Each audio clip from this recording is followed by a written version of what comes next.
On yesterday's podcast, myself and Neil Adler discussed the ACC as a whole and where Syracuse fits in it.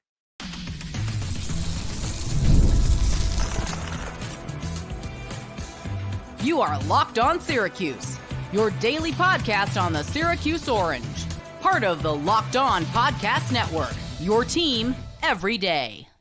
Yeah. Let's look around the ACC. So this is going to be a little bit more broader of a segment, but we're still going to relate it back to Syracuse because I'm going to talk about Syracuse off the jump with you. Neil, I saw your piece that you wrote on Inside the Loud House. Where does Syracuse factor in? Are they a big winner? Are they a loser? Or are they kind of right down the middle? Well, I mean, I'm an alleged homer because, you know. Well, you're not an alleged homer. I am a homer. You are a homer. You're a graduate of Syracuse. You write for a Syracuse site. You are a homer. It's okay. But I mean, you know. I'm also a homer. Right. We're kind of the same, though. We're not afraid to tell it like it is. But, you know, we err on the side of positivity. I mean, you can't call Syracuse a loser. They won their first game. It wasn't a perfect game. The defensive, rush defense wasn't great. They started out slow. Although I will say, and Fran alluded to this, you know, even though they started out sluggish, they did hold Ohio to a couple of field goals at the onset, which was red zone defense is also going to be critical against Georgia Tech. Yeah, that was important. But yeah, hey, listen, it's a first year and first time head coach with a lot of new assistants, and like I said, an overhauled roster, tons of hype, obviously from the fan base. You know, they won the game by 16, and the offense looked good, and so they're a winner in my book. But I mean, in terms of the ACC, and like you said, I had an article on the site. I mean, Miami was the biggest winner. I mean, they went into Florida, which. You know, I don't know. We'll see about how Florida does this year, given their schedule is brutal. But Florida's going to be bad. I've already posted on Twitter, which is at @LO_Syracuse. Mm-hmm. November 30th, 2024 is the battle of suck. All right. We got Florida State and Florida. It is going to be a lot of suck on the field. Okay. Just get ready for the battle of suck. Oh, that's too funny. But regardless, they were still playing at the Swamp in Gainesville. Yeah. And Cam Ward looked awesome, and they crushed them. So, I mean, that's, you know, anytime you beat another Power 4 team, an in-state rival on the road, that you got to look at that as a monster win. And so, you know, as I said in my article, we're in week 2 coming up, but it seems like the ACC could be pretty wide open this year.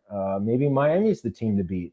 You know, Clemson obviously looked awful against top-ranked Georgia and Atlanta. I didn't expect them to win that game, but I didn't think they were going to keep it close. In fact, it was basically what it was close in the first half, but 34-3, and their offense looked awful. So, you know, again, it wasn't about the loss. It was about how they lost. And, you know, we'll talk about Florida State in a second, but, you know, it's Florida State. How we doing? North Carolina. Boston College? Boston. Well, I was going to say Boston College with the win last night. Again, if maybe Florida State's not good at all, even though they were preseason top 10, preseason ACC favorite, but Boston College still won by 15 on the road.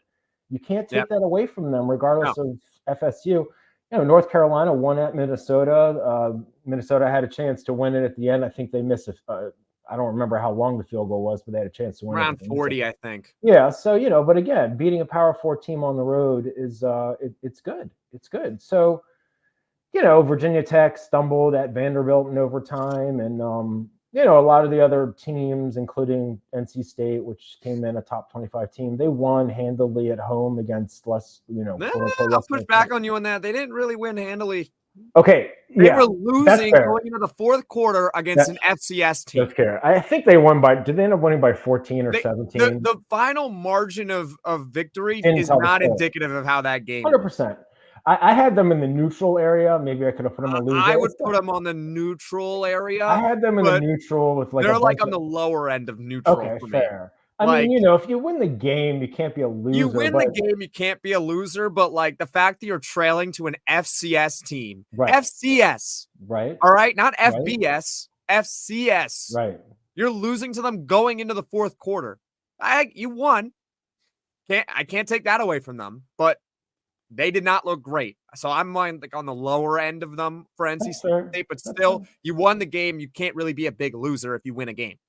I would put Syracuse more in the neutral category. Fair.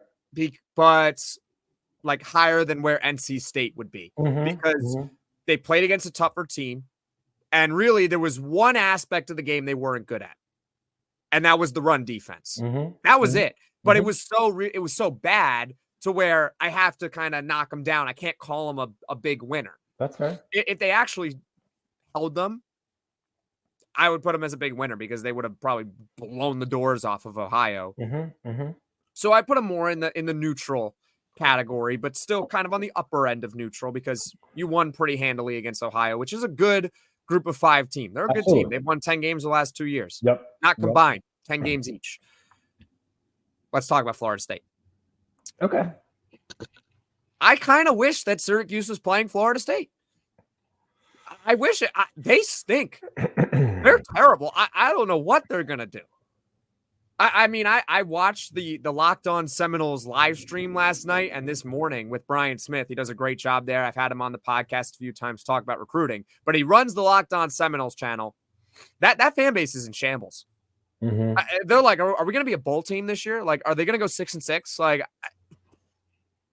it also makes me happy, or maybe not happy, but a little bit less concerned about Georgia Tech. This is where I can relate it back to Syracuse because when they beat Florida State, I was like, man, that's big. That's big time. You beat Florida State in Ireland. That's huge. As a 2-touchdown underdog, I think. It eventually went down to like 11 points, but still. However, now Florida State loses at home to Boston College. All right, so maybe just Florida State's bad. And Georgia Tech just beat them because Florida State's not good. It might not necessarily be indicative of Georgia Tech being great. It just might be Florida State's awful. They're so bad. I love dunking on them for what they did last year and what they're still doing right now. You know, they have yet to win a game since they have sued the ACC. They're 0-3. You know, they got annihilated in the bowl game. Well, that was a joke. They didn't play anyone. And I know, but still, you get annihilated like that, and then you lose. That was embarrassing. By the way, Florida State's done. Like they're done. I mean, unless they run the table, is 6-2 in the conference enough to get them to the ACC championship game? That's if they run the table, which is not a given. Probably not going to happen. They're pretty much done. When I look at Clemson, that pretty much exactly what I thought was going to happen against Georgia. I think their defense is good, but eventually it's just you're playing against a better team. The dam fell. That's what happened. The wall broke down. Yeah, they hung with them in the first half. Was it 6-0 at halftime? Yep. Yeah. But Kay Klubnik is just not that dude. He's not that dude. He's not. But so for Clemson this season, this might be a year where they have to stomach a little bit of pain. Maybe they win like 7-8 games this year. They're not among the favorites. I think the favorite we can all agree on the favorite. That's Miami. Yeah. I know Florida's not a good team, but Miami spanked. They spanked them in the swamp. That's not easy. Yeah, on the road. Like I said, so Miami's the favorite. I think Florida State's done. Clemson, I want to see how they do this week against Appalachian State, and then going forward, I'm not going to write them off for maybe winning the ACC just yet, which is really important because if you win your conference, you're in. You're in the playoff. Yep. I wouldn't write them off just yet, but Kay Klubnik, at least for right now, doesn't look like that dude. They got to get that offense going for sure.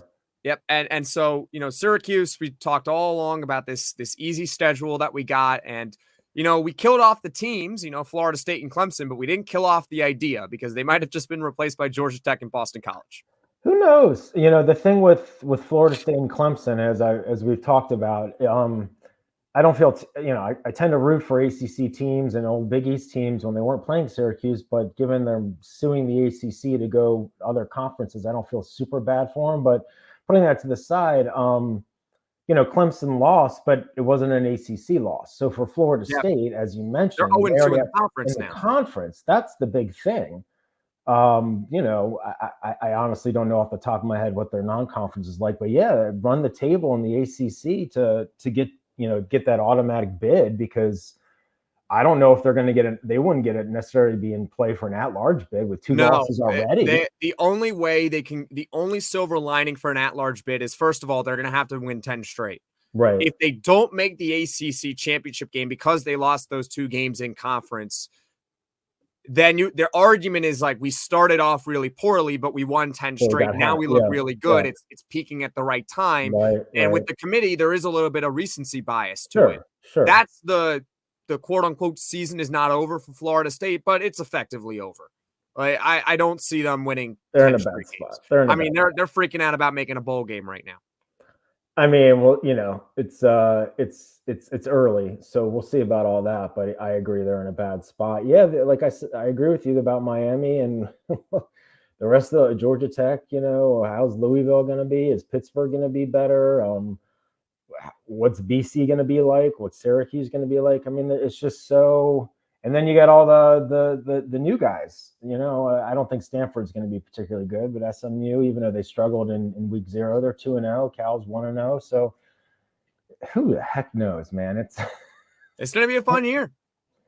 We're gonna see SMU play Cal in the ACC title game. It's going to be a all West Coast. You think that's going to be I mean, I'm joking. Yeah, no, I don't think that's going to be it at all. But I think right now it would be ironic conference to lose.